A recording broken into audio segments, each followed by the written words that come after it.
Okay, so we're going to get started, and we'll start right away with the roll call, please, Mr. Clerk. Councillor Brockington. Here. Councillor Brown. Here. Councillor Curry. Here. Councillor Devine. Here. Councillor Hill. Councillor Kavanaugh. Present. Councillor King. Here. Councillor Luloff. Here. I think I heard, oh yes, he is. Here. Councillor Tierney. Here. Vice Chair Carr. Present. And Chair Menard, you have quorum, Mr. Here. Chair. Thanks very much, Mr. Clerk. And we're going to, I know Councillor Kavanaugh may have to leave a little bit early today, around 10:30. I don't think we're going to have a very, very long meeting. Before we start, I want to recognize that this meeting is taking place on unceded, unsurrendered Algonquin and Anishinaabe territory. Are there any declarations of interest to declare today? Okay, seeing none. Confirmation of the Environment and Climate Change Committee meeting of Tuesday, the 19th of March, 2024 confirmed. Thank you very much. The 2024 financial plan for the renewal of the municipal drinking water license. We have no speakers for this item.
Sean, the tree planting strategy is coming or June?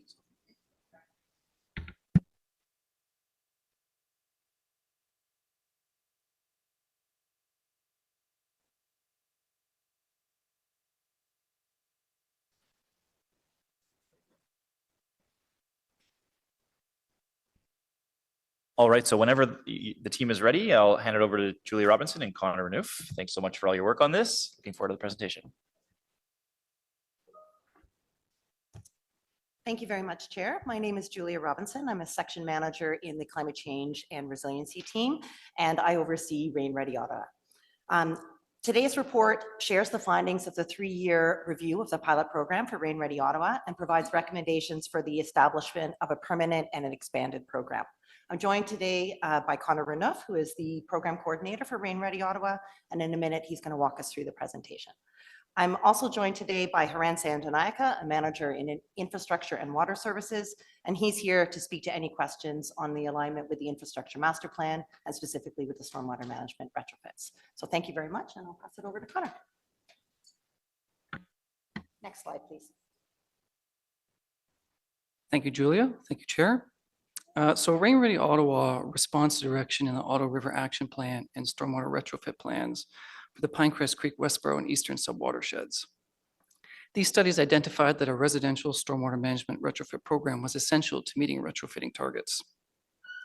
The reason being is that runoff in these areas causes environmental damage, leads to beach closures, and carries pollutants into the watershed. Increasingly frequent rainfall events from climate change will compound this issue. To alleviate this, Rain Ready Ottawa promotes practices that can help reduce runoff and build resilience by absorbing, storing, and filtering runoff from normal storms. When it comes to flooding from extreme storms, as highlighted in last month's urban flooding report, the city has many other initiatives in place or in development to help build resiliency to extreme flooding. Next slide, please.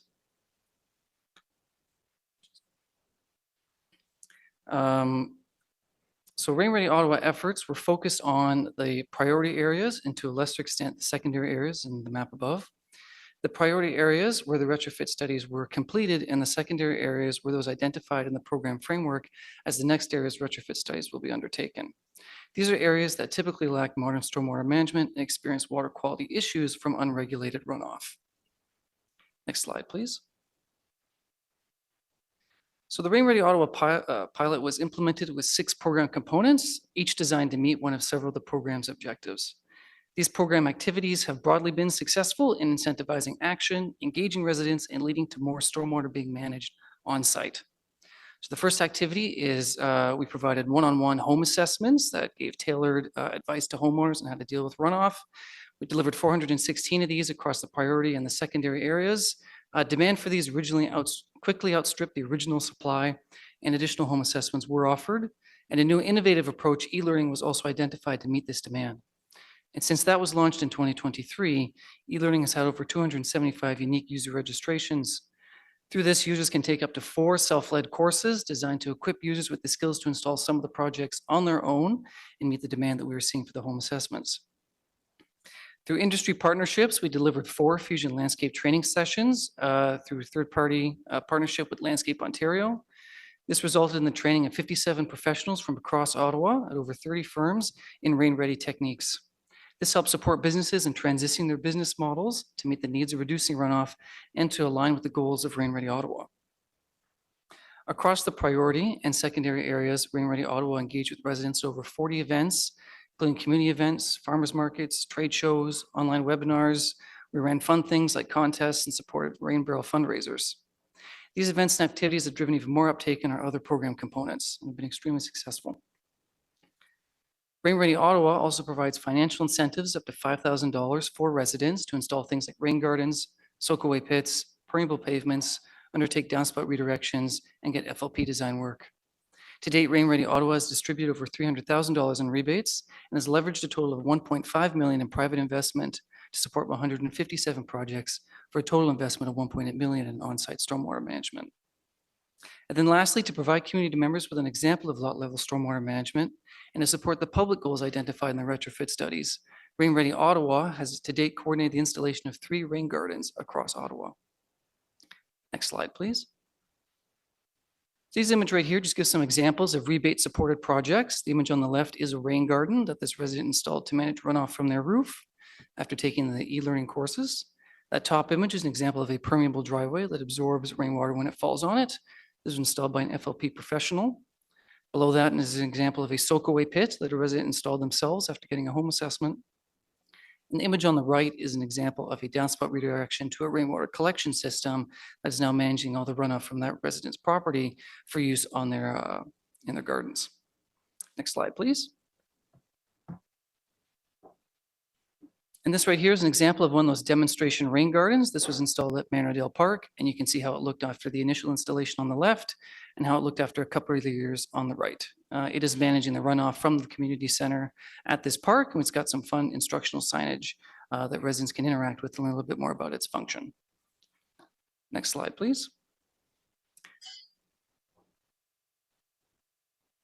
Oh, there we go. Thank you.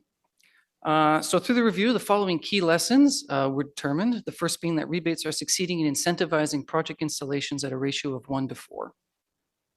The second is that home assessments were very popular, but had some mixed results.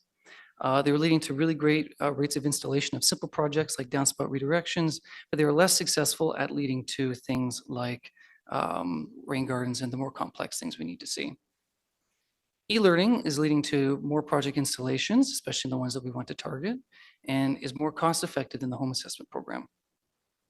The landscaping industry is being effectively leveraged, and we really turn them into ambassadors of our own program. Outreach activities are successfully reaching residents and leading to engagement with Rain Ready Ottawa resources. The demonstration projects are building community awareness and are also contributing to those public property retrofit goals. And then lastly, some additional approaches will need to be trialed to more effectively support action amongst other housing types, such as condominiums and cooperative housing. Next slide, please. As a part of the review, feedback was also gathered from program participants and the public. From our program participants, we did a range of feedback activities, including surveys and one-on-one interviews. Overall, these found very broad satisfaction with the various program components and support for the program and its goals. To the public engagement, which was done through Engage Ottawa, we saw strong support for the existence of the program and a desire to see it expanded and extended and for more opportunities for residents to access learning resources. Next slide, please.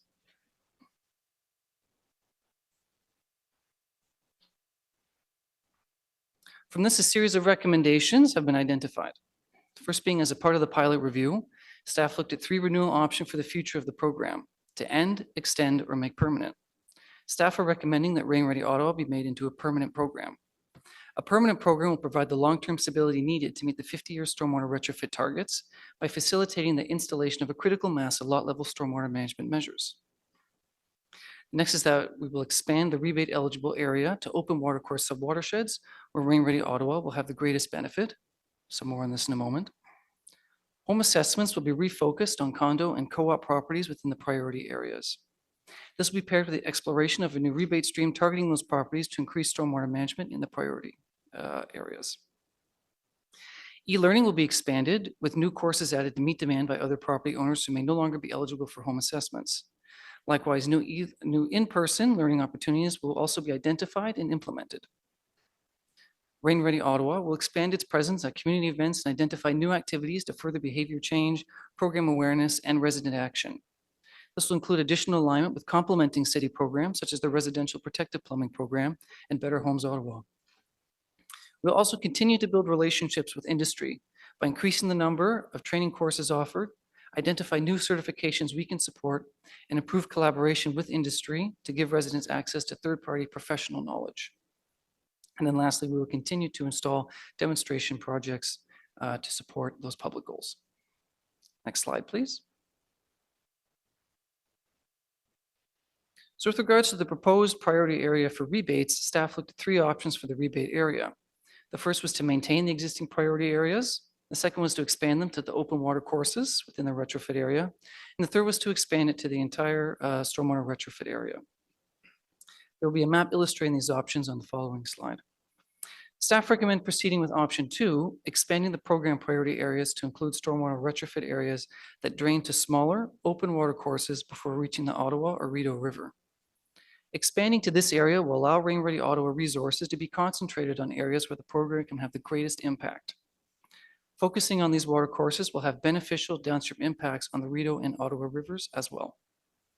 This aligns with the recommended strategy in the draft infrastructure master plan for completing the stormwater retrofit master plan, which prioritizes efforts to achieve direct benefits to local water courses. Next slide, please. So this map just illustrates those expansion options that were reviewed. The blue areas are areas that were prioritized in the pilot program. The orange areas are the recommended expansion areas, and you can see the various small water courses that we will target, such as Sawmill Creek and Graham Creek. The pink areas were included in option 3, but require further study within the retrofit master plan to determine the best approach to retrofitting due to different drainage characteristics. Gray areas are not considered a priority for retrofitting as they have been largely built with modern stormwater management systems. And then lastly, within the core area, you can see some yellow. This is excluded because of the combined sewage storage tunnel. Runoff here is stored until it can be treated at the wastewater treatment plant and safely released back into the Ottawa River. Regardless of where they live, though, residents citywide will still be able to access trained and certified professionals, e-learning, in-person learning opportunities, and the full suite of Rain Ready Ottawa online resources. They can also access other city programs that could provide financial support for flood preparedness, including the Residential Protective Plumbing Program. And with that, I will hand it back over to Julia. Next slide, please.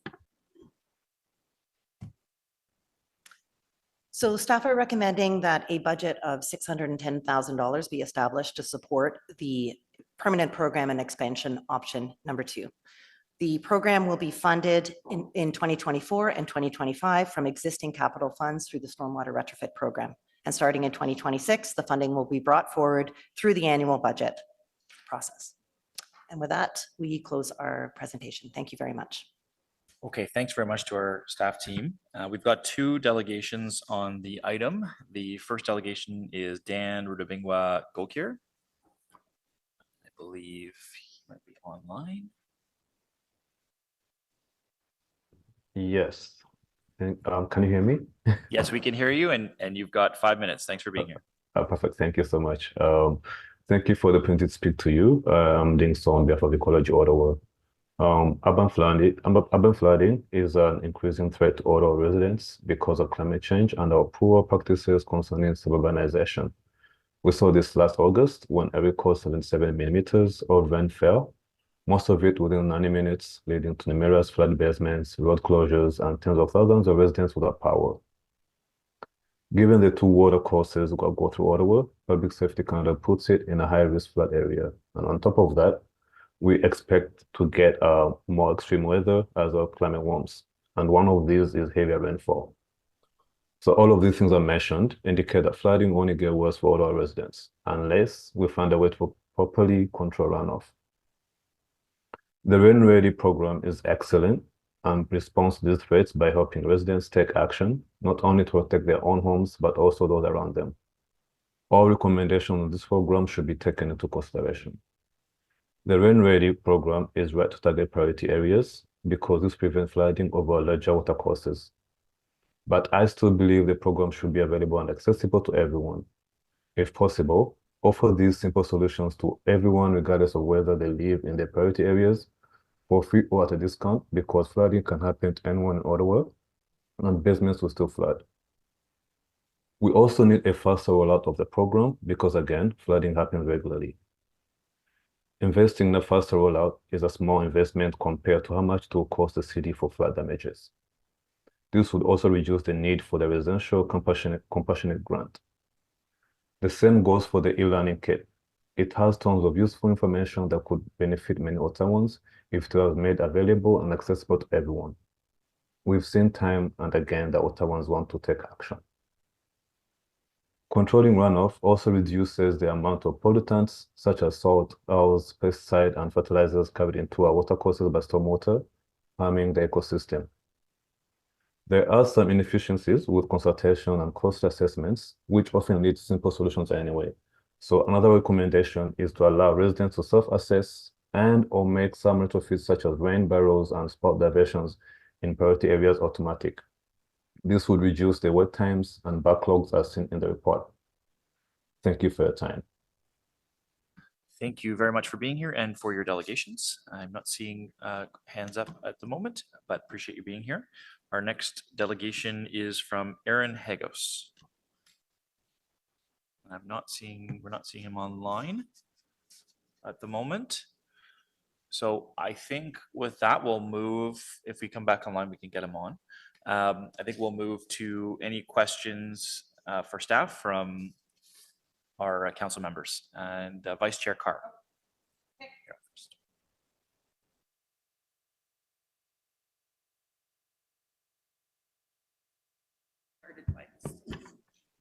Okay, I'm happy to start. Thank you very much for the presentation.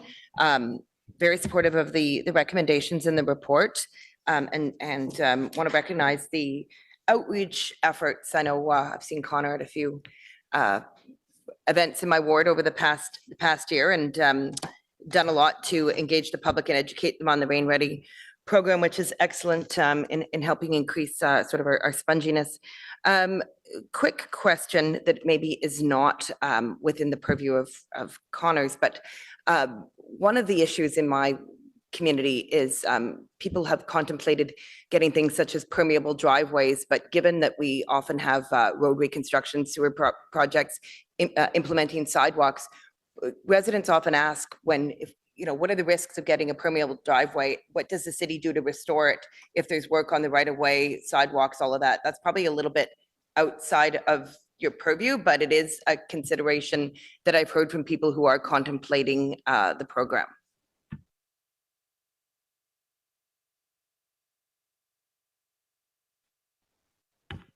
Thank you for the question. I think it's an excellent point in terms of the need to continue to align programs like Rain Ready Ottawa with other services that are happening throughout the city. So the Already, Connor works closely with other parts of the city in terms of complementary programs, and we would continue to align with a question like this. Okay, thank you. I know that I had sent you both a bunch of questions after I read the full report. And one of them was, this is a very expensive program for people to participate in. I mean, people that have had driveways redone have paid, $25,000, $20,000. So it's certainly the grant that's available is very much appreciated. And I know that there's some lower cost options. I'm wondering that if we're looking at the other programs that are being reviewed more with respect to flooding with residential protective program, compassionate grant, if there's an opportunity at all to look at, when we relook at that compassionate grant program, to look at maybe some elements of the Rain Ready program falling into that, to be able to provide some relief, because there are many, many homeowners in my community that are interested in the Rain Ready program, but they're seniors living on an index pension. And is there any opportunity to sort of marry those efforts when we're looking at those other programs, if that makes sense? Thank you, Chair. I'll just mention that we are, as the councillor probably already knows, we're looking at a whole range of programs for urban flooding, including the Compassionate Grant Program. We certainly will be looking, one of our goals is to look at alignment or better alignment with other programs. I don't know the outcome of that yet, but that's certainly something that will be considered.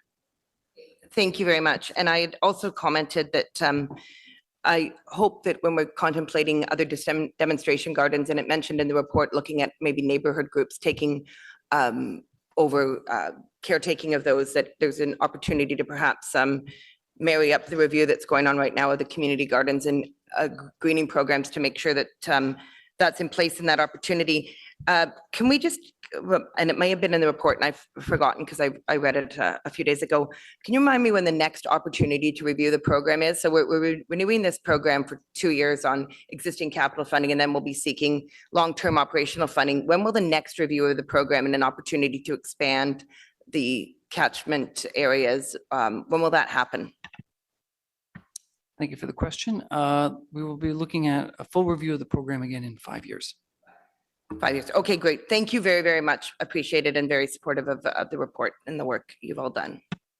Thanks, Vice Chair. I know Councillor Kavanaugh had a physical hand up, and then we're going to go to Councillor Curry, Tierney, Devine, Brown, and Hubel. Apologies. When it said update your software, I thought it was going to take a couple of minutes. It's still going and I can't get in. Oh, should not have done that. Anyway, thank you very much, Connor. And it's been great to have you at community events, seniors tea, and it's very popular. People are getting educated, even if they didn't qualify or use the program. It just reminds them of how important that we have to soak up that rain. We have to soak up that water. It's so important. I go by outlets when I ride my bike along the path, and I watched it gushing this morning because we've had a lot of rain, and that's all stormwater. I don't want to see it gushing a lot. I want to know that that water is being absorbed. It's a lot healthier because that water is going straight into the river. And talk about water quality. We want that to to be less rather than more. So appreciate all the work. I don't know how you do a cost benefit analysis of the work you're doing, because it's really a small budget. It's very small compared to how much it costs to do a stormwater system. I don't know, is anyone looking at that, like in terms of just how valuable it is financially to the city? Thank you, Chair. Oh, I should have known she'd have that question. I'll just mention that the process that's used for that arrives at the conclusion that Rain Ready is one of the programs we need. Is it starts from the infrastructure master plan at screening out areas that have opportunities. There's many places have opportunities, but our small urban water courses have the biggest opportunity and the largest area of their drainage area that are developed or have these hard surfaces. And then from the infrastructure master plan, we do retrofit studies. And retrofit studies are a comprehensive way at looking at a watershed and looking at all the opportunities and all the issues in a watershed. And even all small urban watersheds don't have the same issues. And then with the retrofit study, there's a number of recommendations and that are provided. And one of those recommendations aligns with the Rain Ready Ottawa program. That's where the Rain Ready Ottawa pilot came from to provide these absorbent measures on private properties.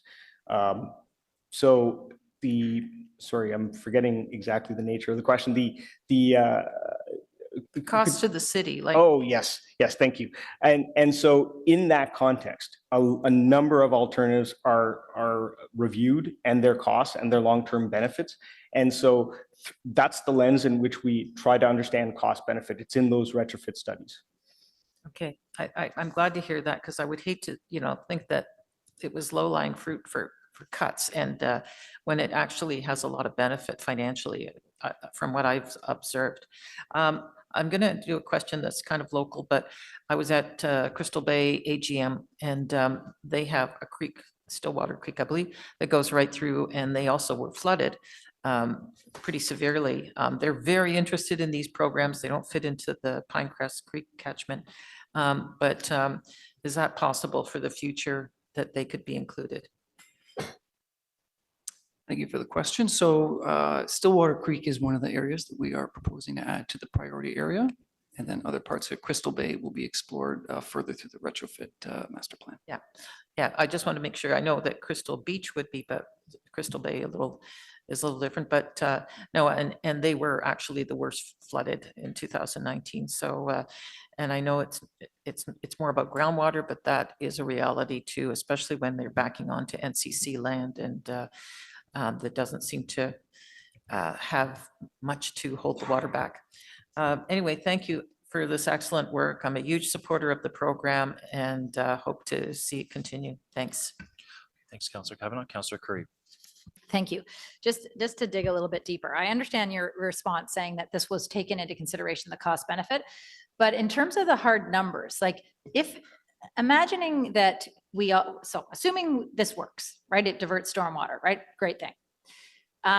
Then what, if each resident and every single resident did that in the city, then what would it prevent us from having to do?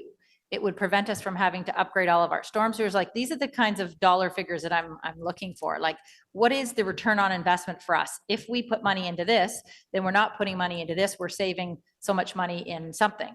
Where is that data? Or maybe you can just elaborate here. Thank you, Chair. The cost benefit analysis, or the costs and the benefits that are reviewed in a retrofit study, are focused on the goal of the retrofit study, which is the health of these small water courses.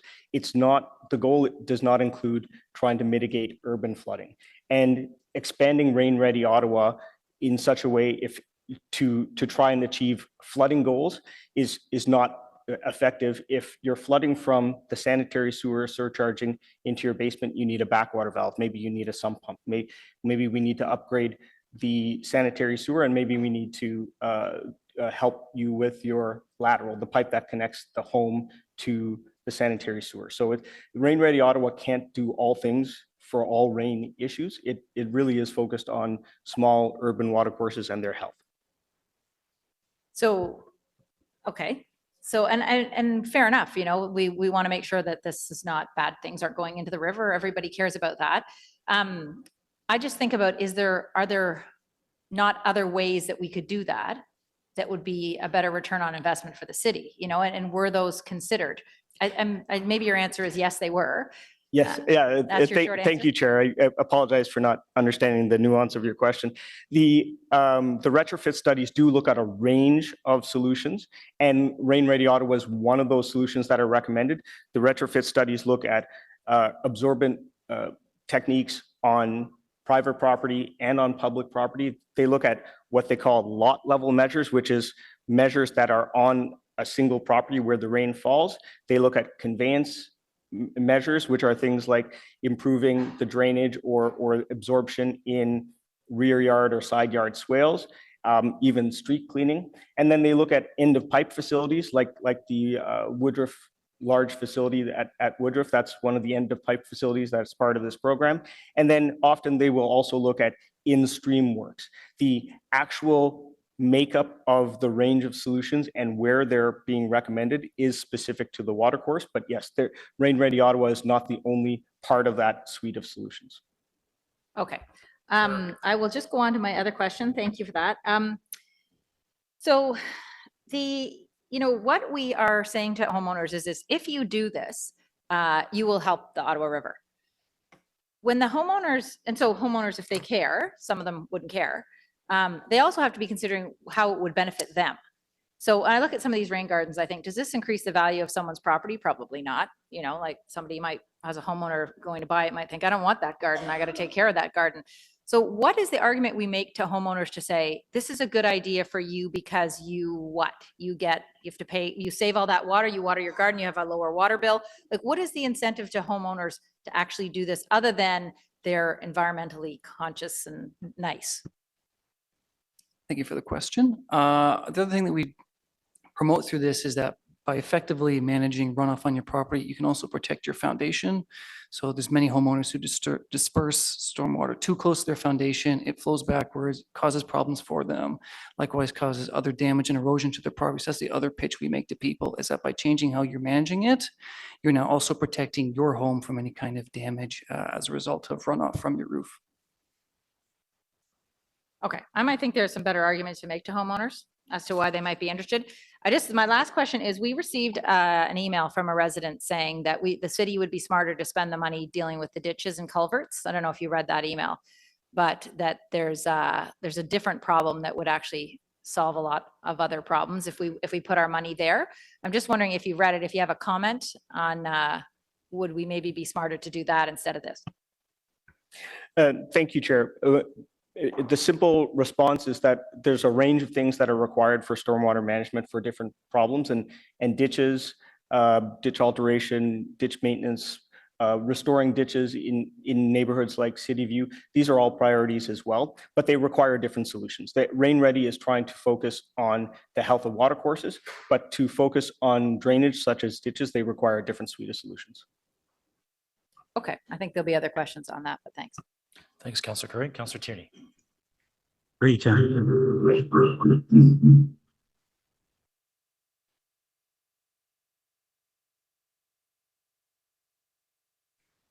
Testing.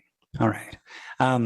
Thank you very much for the presentation today. I see a lot in there, and I just have some quick questions. From the funding source, my understanding it's through the sewer water charge. Is that how you're funding the program?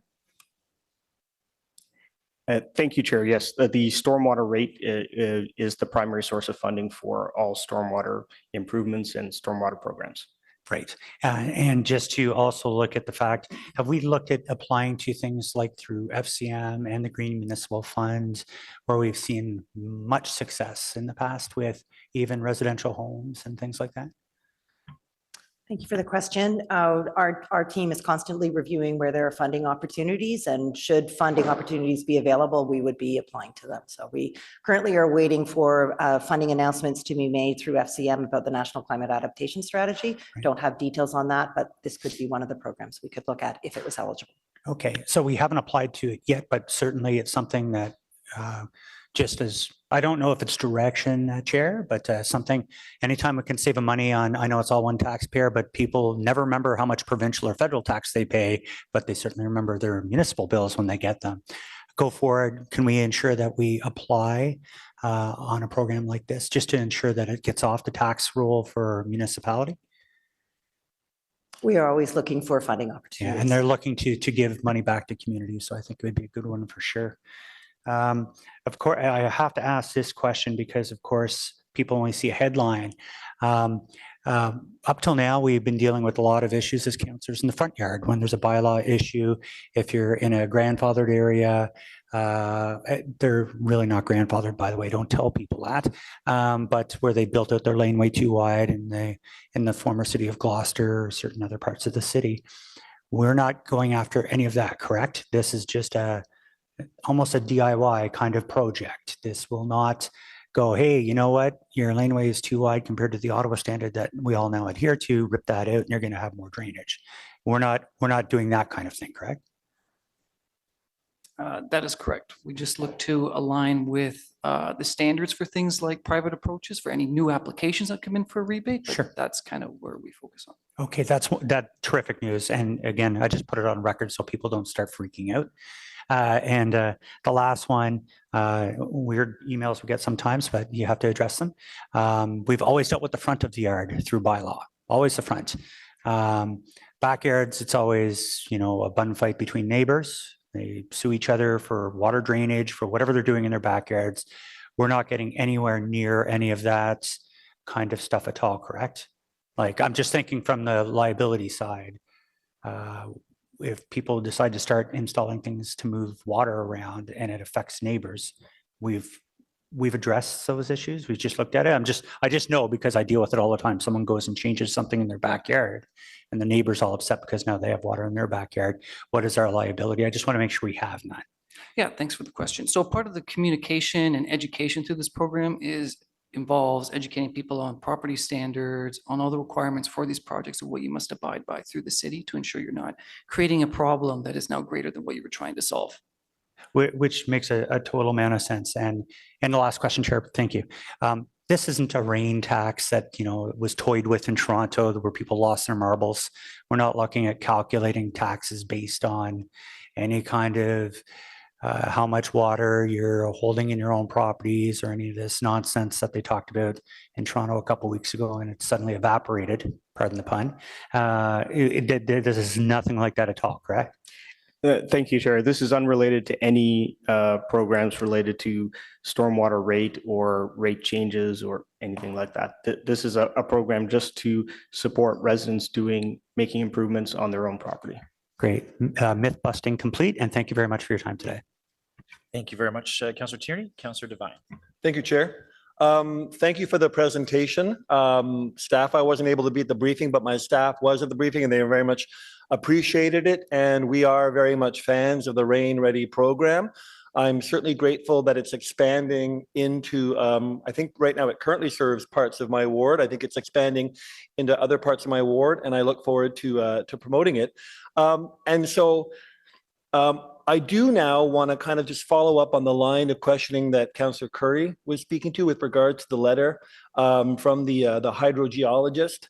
And this may stray a bit from Rain Ready. In fact, it will stray from Rain Ready, but I rarely have the public opportunity to push on an issue that is of importance. So Connor, this might not be for you, but here in Julia, it certainly it will be. Councillor Curry was referencing how the Rain Ready program, and you use the terms, for those residents who are environmentally conscious, it's a carrot, and I very much appreciate it. But I want to talk about sticks as opposed to carrots. I have raised the issue before about the potentially devastating impact of site alterations that go against the site alteration bylaw and ditch alterations that basically completely interrupt our ditch drainage system. It just so happens that the hydrogeologist is in my ward, and he makes reference to an area of my ward where, as per this person, he says he believes that 50 to 75% of ditches have been filled in illegally.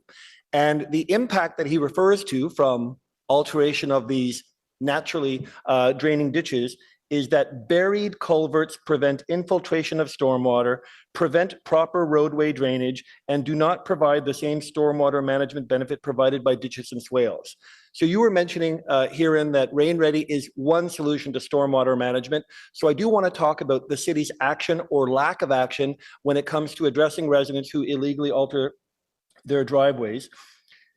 The area that this resident is from in my ward, on a map, if you look at the impact from August 10th rainfall is huge. A lot of it concentrated there. It also just so happens to be an area that is topographically lower than the rest of the neighborhood. Who wants to live in that basin? But that's where they are. On the issue of the city intervening or not intervening when it comes to site alteration, I'm going to read an email that we got from a resident the other day. I won't mention the addresses, but the owner of such an address, so I've got this person who lives here, right next door. Here's what a neighbor is doing.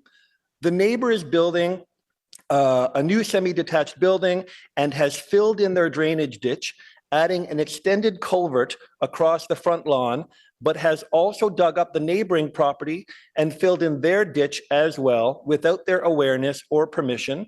As far as we can tell, none of this should be happening. The ditches are the only stormwater management in the area and should be left open. The individual has tried contacting the city through other means other than writing to their counselor, but has received no response.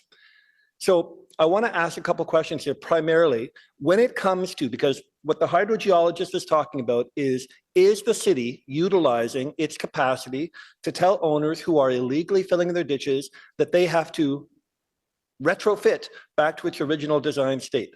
So I guess my questions are, one, what is the city doing about illegally filling in ditches and thereby possibly causing bigger problems? What kind of resources would be required for the city to do an area study and determine which properties have had their ditches filled in illegally, and what resources would be required from a legal framework to enforce this and require owners to reset? So I want to talk about sticks and not just carrots. Thank you. Point of order, Mr. Chair. This sounds like an inquiry It could be. and not necessarily on the topic. Thanks, Councillor Luloff. All right. I'm gonna allow one staff response, but I agree, Councillor Luloff. I think we're veering a little bit from the main topic. There is obviously some relation here, but I'll allow a staff response to it, and then I think we need to move on to the topic at hand. All right, thank you. I could draft an inquiry. Thank you, Chair. I'll keep my response brief, understanding that there'll be more dialogue on this to come. The first point is absolutely ditches are important, critical, I would say, infrastructure. And when they're altered, that affects or has the possibility of affecting the performance of the system in a neighborhood. That's absolutely true. You mentioned, though this wasn't the heart of your question, you did mention some redevelopment, and I'll just take this opportunity to point out that the draft infrastructure master plan is recommending programs to help with that aspect of things. But if people are still doing things illegally, that is an enforcement issue. And you mentioned a couple of bylaws that require enforcement. I'll also just mention that we are catching up on this. Historically, we haven't always seen ditch infill as a bad thing. Historically, pre-amalgamation, we had different rules for ditch infill as well. And the challenge with these cumulative impact issues is you don't see sometimes the impact immediately. But after 40 years of alterations, then you start to see the impacts. And the last point I'll just make really quickly, Councillor, is that yes, there is a way to study neighborhoods comprehensively and to come up with programs or infrastructure upgrades, ditch restoration, or other types of infrastructure for a life cycle renewal program. I think you already mentioned, Councillor, that they require a holistic view of the neighborhood, and sometimes you have to start at the downstream end and work your way back up. So these things do take time. All right. Thank you. Thank you, Chair. Okay, thanks very much. That was useful information, but I'll ask councillors to stay on our report here. Councillor Brown, you're up next. Thank you very much, Mr. Chair. And thanks to staff for the presentation. Very interesting. I guess my first question would be, do we see this program expanding to some of the rural villages at some point in the future? Thank you, Chair. At the moment, the current plan, it does not include rural areas or rural villages. The strategy or the philosophy behind the screening of areas is both they need to have small urban watercourses or small watercourses where the best benefit can be realized, and they need to have a lot of historical development that was not subject to stormwater management. That's where we get the best bang for our buck. The rural areas don't necessarily always meet all of those criteria. I'll also mention, though it's not an identical program, which is quite clear, there are programs. There's the Ottawa Rural Clean Water, I hope I mentioned the title right, Clean Water Program that helps deal with water quality in rural areas. Rural areas have a different character than our highly dense urban areas. There's a broader range of solutions that program could help residents and other property owners with. That's a program that's jointly run with conservation authorities. Villages do have some overlap in character with some of these urban areas, but again, the starting point is whether the area that has been developed is large relative to the total watershed. And that's why even the areas that drain directly to the Ottawa River and the Rideau River aren't part of the next phase, because even those don't meet necessarily that criteria. They have large watersheds. Thank you very much. And that program is quite a mouthful, so I appreciate you trying to get through it. My second question, in 2026, the report indicates that a full-time permanent position will be applied for and funds from the Stormwater Reserve will be used to fund that position. How is that reserve funded right now?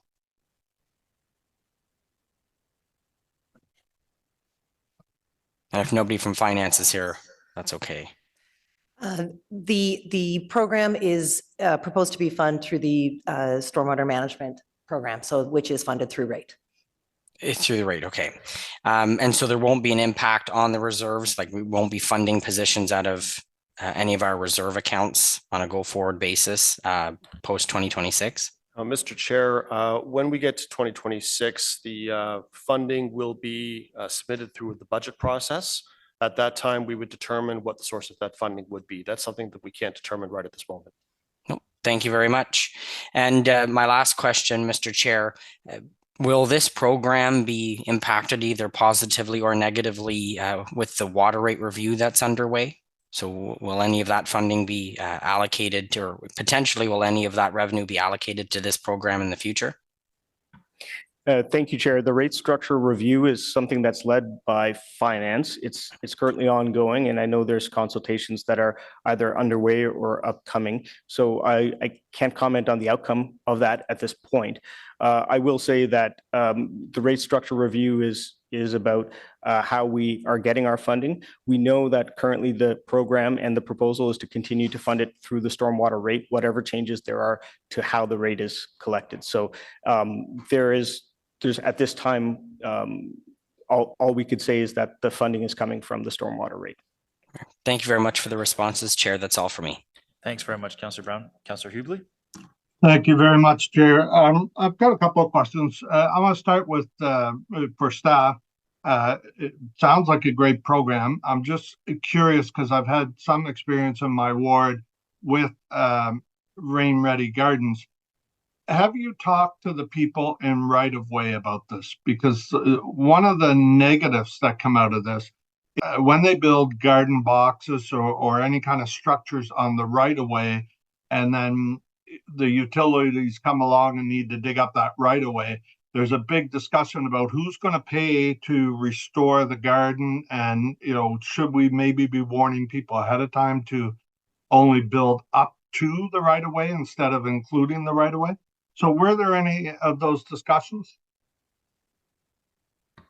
Thank you for the question. So through Rain Ready Ottawa, I've built collaborative relationships with the right-of-way group and seek to align our messaging with that of the changes that happened last year to the right-of-way policy. So that is certainly something we will continue to explore to make sure that people can put stuff like this in, but also respect the requirements of the right-of-way.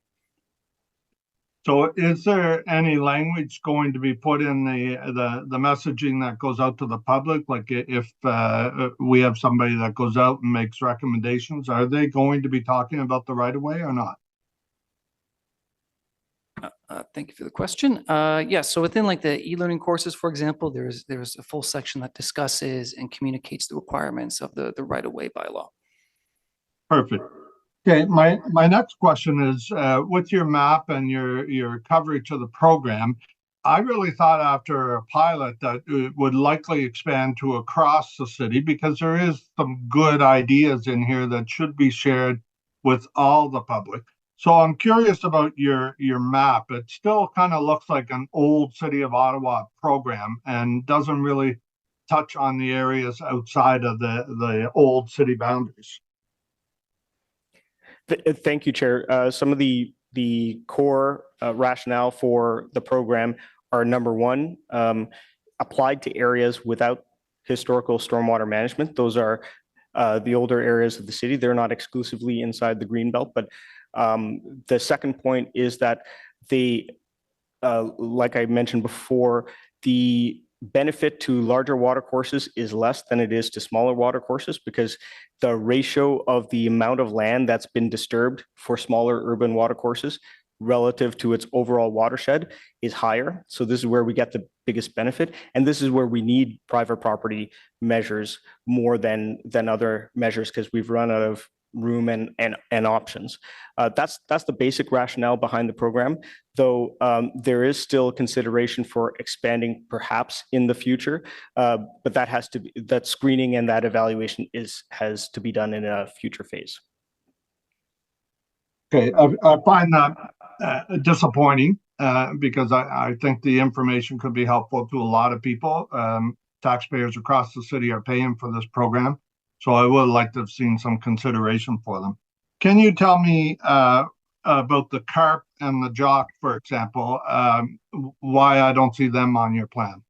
I'll just, before we get to that question, Councillor Huby, I saw Mr. Wise with his hand up, and I'll just go to staff for further response. Yeah, thank you, Chair. It is important to note that a lot of the program recommendations and a lot of the material we have shifted it to an e-learning module, so it is available to all residents across the city. Anyone can access that information from whatever part of the city they're in. I'm not in that area myself, although I might wish to be. But I've also found some of the guidance on the e-learning modules quite helpful for me as well. So that is something that everyone can partake in.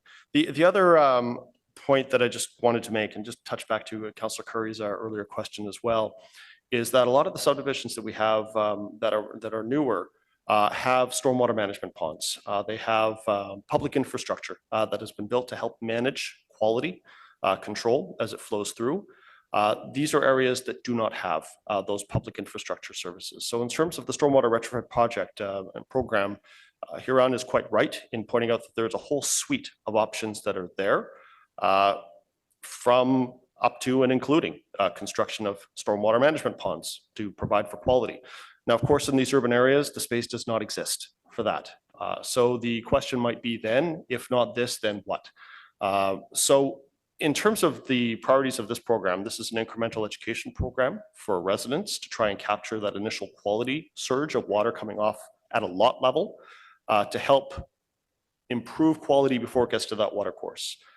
It is incremental, it is educational, and the alternative to that, though, is that the solutions would need to be done within the public right-of-way, or they need to be done within the watercourse itself. So just to bear that in mind with respect to when we talk about the cost benefits of this program. Okay, thanks for that. Councillor Hubley, back to you. Yep. So asking about the Carp River and the Jock River watersheds. Thank you, Chair. Though I don't have specific details on those watercourses at this time, the rationale still remains the same. For any stormwater management problem, we have to look at what opportunities are available. And in those areas, in the urban watercourses, we need a range of solutions for these small urban watercourses, but they need lot level residential measures because they were built before the era of stormwater management. That does not mean that there aren't other things in other watercourses that need to be done, whether it's infrastructure repair or slope stabilization. That, of course, will happen. But areas that either have, as David mentioned, stormwater management, or that have other solutions available that are perhaps more cost effective or can be implemented sooner. Those are the things that we have to look at in other watersheds. Okay, and another question for you is I noticed that you mentioned condos in here. And typically when it comes to the city and city services, we tend not to be involved with condominium properties unless you're invited in there to do something. And so I'm just curious as to how a condo gets to be a priority in this program under those restrictions. Thank you for the question. So the initial program design kind of treated these like low-rise condominiums and cooperative properties as a single property. So that meant they're ineligible for many program activities. And we saw a bit of a low rate of take up from them, even though they are also contributing to stormwater runoff in these priority areas. So by sort of changing our focus to kind of deal with them, we are opening up new opportunities for retrofitting, and likewise meeting a need that was identified through the public engagement and through many other engagement forms from owners of these properties or residents of them who felt that they wanted to be able to help their properties take advantage of it, but felt like they could not. So that's why we're looking at some more targeted outreach to those property types. Okay, thank you very much, Mr. Chair. Thanks for those questions, Councillor Hubley. Councillor Brockington. Thanks, Chair. Now it's my turn.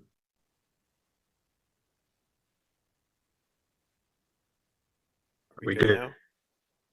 All right, thank you. I live in one of those condos. I live in a house, just happens to be part of a condo project, and I don't get a water bill directly from the city. I pay as part of an aggregate billing system through the condo.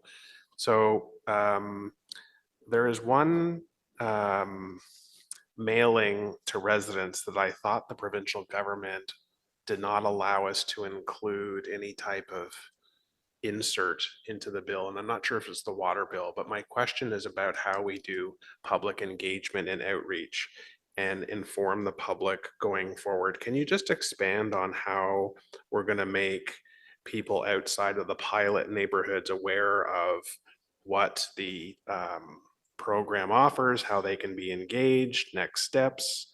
What's the plan? Thank you for the question. So the plan is to first and foremost develop kind of promotional packages for each of your offices that you can take advantage of to promote this program.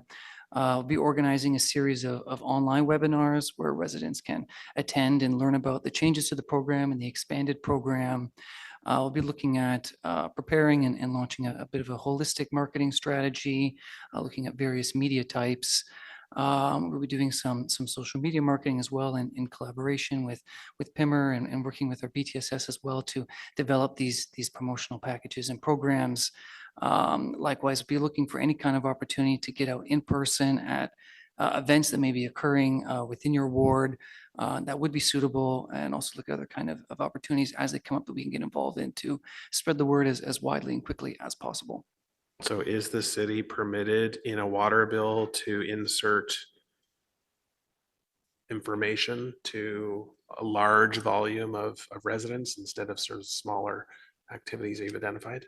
Yes, we are able Okay. to do that. And there are 5 wards in particular in the urban core who are no doubt quite receptive to having experienced the flooding last August. And I don't want to negate there are other wards. We've heard just colleagues now say this needs to be citywide, and I fully agree, but I think there's an even more receptive audience, particularly if the city has contact information or email addresses of residents that we've worked with over the last year who could be direct contacted as well.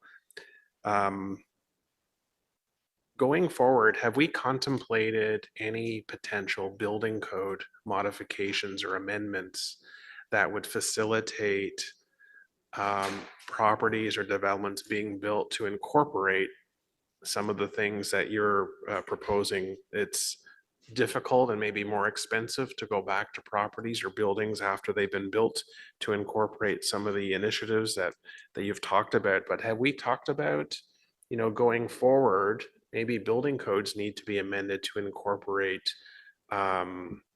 modifications or initiatives to help absorb the water? Thank you, Chair. Yes, thank you for pointing that out. The building code, in my humble opinion, can do some catching up when it comes to flood resilience. This is a provincial act. We don't have control over that, but to the extent that the province will engage with us on recommendations for the building code, our staff will be very happy to participate. I will also mention that part of the on-site stormwater management program that is being recommended in the draft infrastructure master plan will, though it's not building code, we are trying to provide resources for developers to get good stormwater management techniques in at the time of redevelopment. There's typically a lot more opportunity when a property is fully redeveloped to, from the ground up, build a resilient property and to increase resilience for the neighborhood. So that's one opportunity that we're pursuing. Thank you. Excellent. Thank you for that.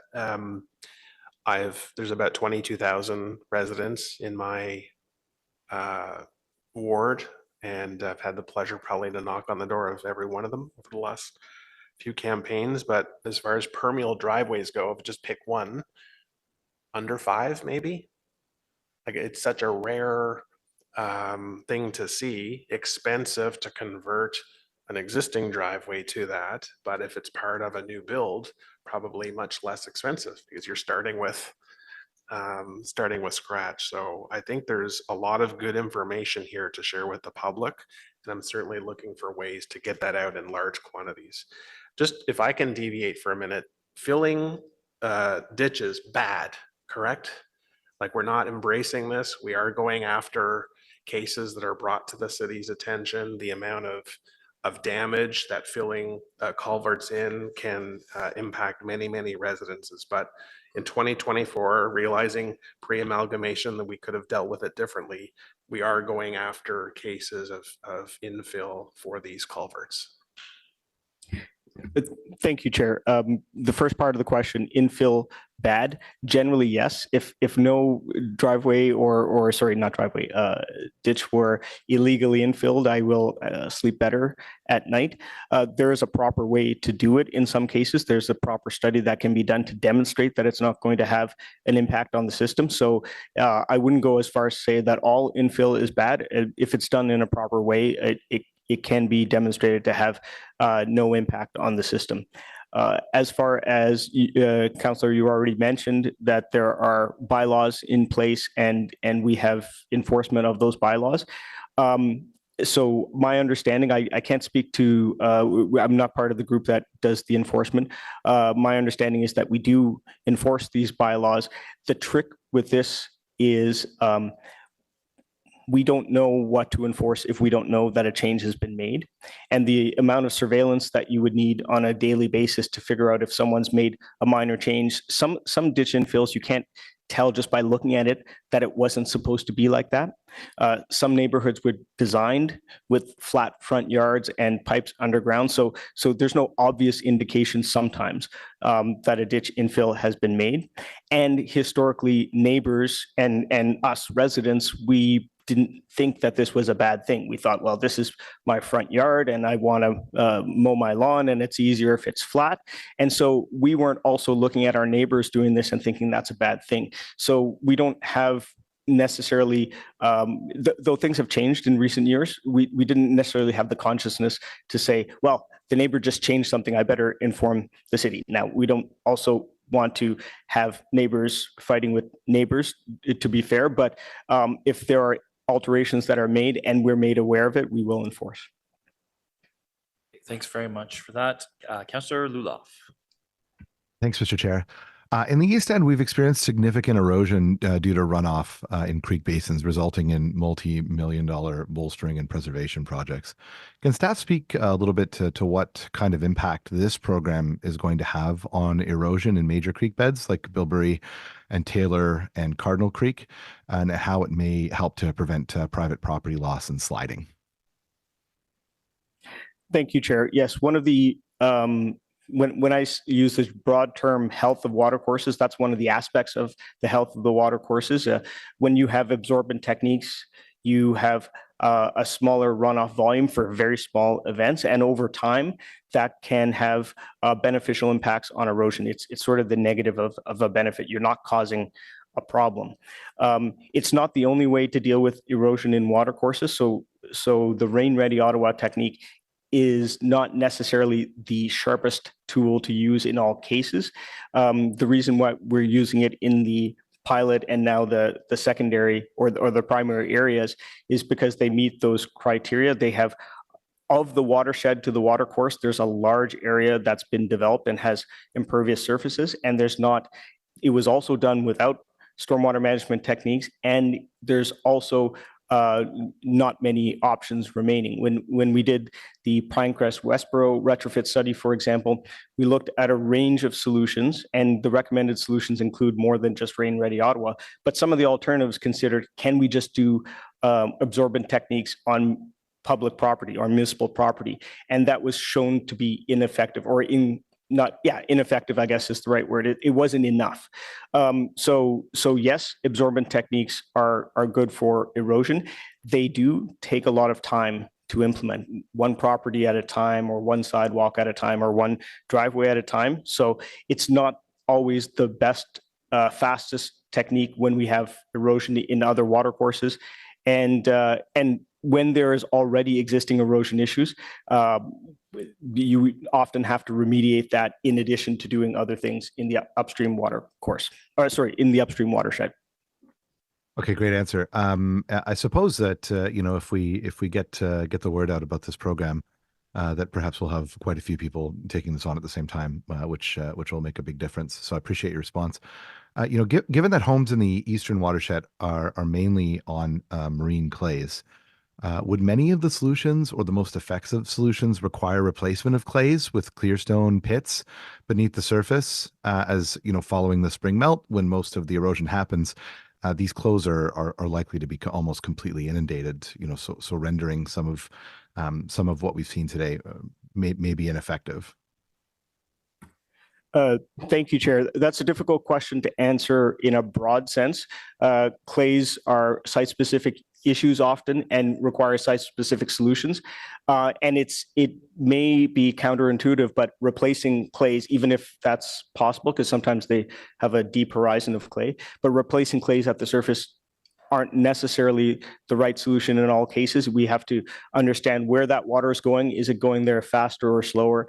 Is it having an erosion impact on the bank or in the bed of the creek? So these are very specific issues and even in water courses that have marine clays, I can't assume that it's going to be the same solution everywhere. The idea is something that would need to be reviewed, whether it's a development application or a city doing remedial work. It's certainly something that can be reviewed, but unfortunately, I don't have a broad universal answer for that.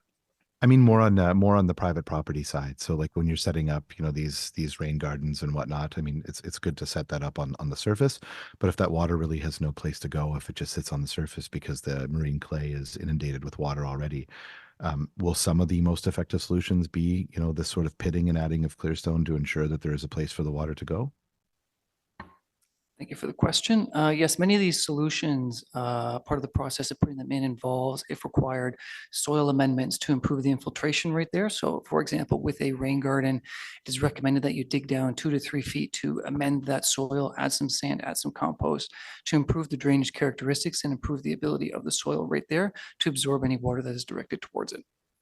Okay, that's great. And, given how expensive that can be, I'm sure that this will be quite a comfort to homeowners that are looking to take advantage of this program.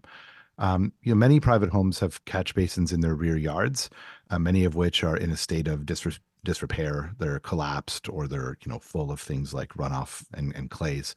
Homeowners are responsible for them. Will this program allow for remediation of these issues to allow for that water to flow properly? And if not, is that something that might be contemplated? Thank you, Chair. I was looking at Connor because I was seeing exactly, he knows this program inside out. Generally speaking, the intent of the program is not to remediate existing drainage systems. I don't know if there's been a case where that has overlapped, but repairing or maintaining private infrastructure is generally outside of the scope of this program. I don't know if there's, again, been some kind of surreptitious overlap where that's been able to be done through the program. I can just jump on there. It's another one of those areas of business of the city that we collaborate with and work with on messaging, but we don't directly address through kind of like rebating something in particular when it comes to rear yard drainage. Okay, great. Thanks. I appreciate that. I think that probably participating in the program and saving money on a project that's within this program might allow somebody to be able to remediate that on the side, but we can discuss that later. Would the installation of things like weeping tile to facilitate the movement of water to catch basins or stormwater ponds be considered as part of this program as well?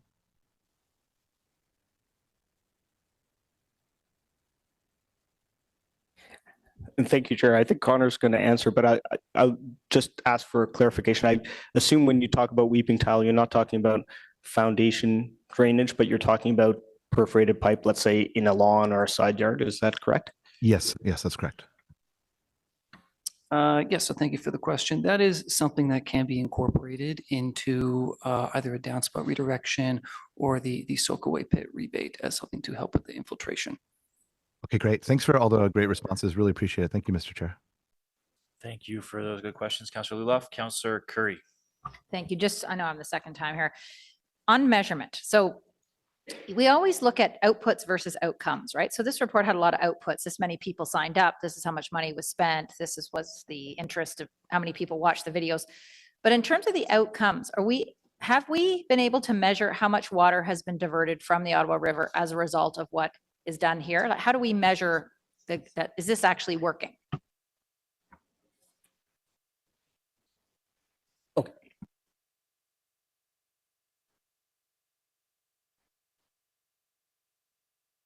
Thank you for the question. So we gather information on what we call directly connected impervious areas. So these are like the roofs and the driveways. And we gather the information on the total surface area of those that are being managed now by one of these systems. And we use that to kind of calculate the total sort of hard surfaces now that they're being managed with these projects. We're encouraging the installation of to see what kind of impact they're having in terms of stormwater runoff. Thank you, Chair. I'll just add to that.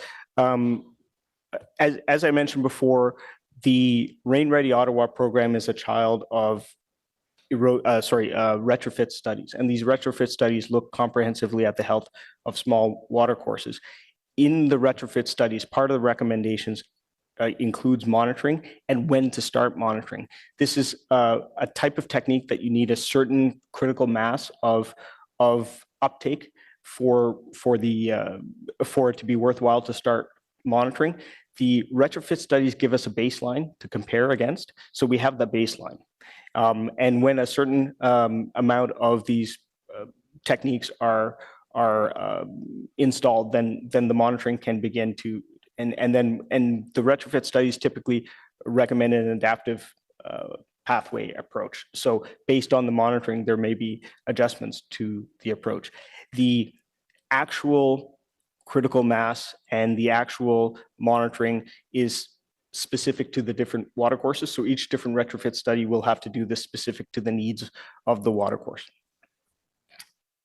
Okay, so really there hasn't been any real measurement yet because there's not enough critical mass. Got it.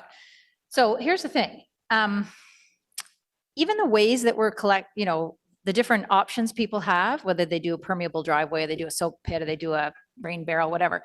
I think that will make this very difficult to measure. And not like I'm going to vote against this, but I just think, what about if we instead said, okay, listen, everybody in this area, to David Wise's point, because we don't have a stormwater management pond in these neighborhoods, everybody like a green bin is getting a water, what are those things called? Rain barrels. Everybody's getting one, and you have to install it. And then we're going to measure how much water came off. Like, wouldn't that immediately tell you this is going to make a difference, instead of saying, well, gee, I hope people sign up for this thing and maybe it eventually will have critical mass? Like, what if we just said, look, instead of spending the money this way, we're going to spend it by making sure everybody has a rain barrel?